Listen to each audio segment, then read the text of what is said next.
வணக்கம். பூவியோடு பேசுங்கள். இது என்னுடைய முதல் பாட்காஸ்ட், முதல் எபிசோட். ஏந்திர அஞ்சலி, ஏந்திர ஏந்திர அஞ்சலி, ஏந்திர அப்படிங்கிற மாதிரி நண்பர் ஒருத்தர், பூனா ப்ளீஸ் சீக்கிரம் பாட்காஸ்ட் ஆரம்பிங்க பூனா, பாட்காஸ்ட் ஆரம்பிங்க பூனா அப்படின்னு என்னை மோட்டிவேட் பண்ணதுனால நானும் உத்வேகமாகி இதோ உங்களுக்காக பூவியோடு பேசுங்கள். சரி, என்ன பேச போறோம்? நிறைய விஷயங்கள் பேசலாம். குறிப்பா நிறைய பேர் பேச தயங்குற விஷயங்களை நாம பேச போறோம். ஏன் அப்படின்னா, சமூக நிர்பந்தங்கள், சமூக கட்டாயங்கள், கட்டுப்பாடுகள், இதனால நிறைய பேர் சில விஷயங்களை பேசுறது இல்ல. அந்த விஷயங்களை நாம பேசுறதன் மூலமா ஒருவேளை அவங்க தீர்வை நோக்கி பயணிக்கலாம் இல்லையா? அதனாலதான் அதெல்லாம் பத்தி பேச போறோம். உங்க மனசுலயும் ஏதாவது டாபிக்ஸ் இருந்தா சொல்லுங்க. அரசியல், நீங்களாக மனம் சம்பந்தப்பட்ட, சமூகம் சம்பந்தப்பட்ட எந்த தலைப்பா இருந்தாலும் சொல்லுங்க, நாம கண்டிப்பா பேசலாம். இதோட ஒவ்வொரு எபிசோட்லயும் நான் ஒரு பாட்டு பாட போறேன். அந்த பாடாப்படுத்துற ஒரு வைபவம் எல்லா எபிசோட்லயும் நிகழும். கொஞ்சம் பொறுத்துக்கோங்க.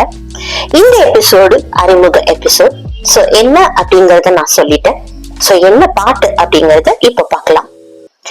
உள்ளமென்றும் எப்போதும் உடைந்து போக கூடாது, என்னை இந்த வாழ்க்கை என்ற எண்ணம் தோன்றக்கூடாது.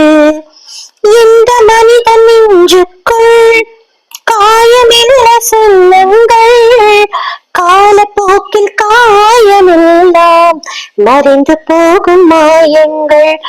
ஒளி தாங்கும் கற்கள் தானே மண் மீது சிலையாகும், வலி தாங்கும் உள்ளம் தானே நிலையான சுகம் காணும்.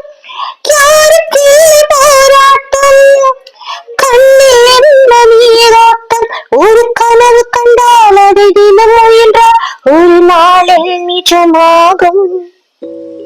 கண்டிப்பா பெருசா கனவு காணுங்க.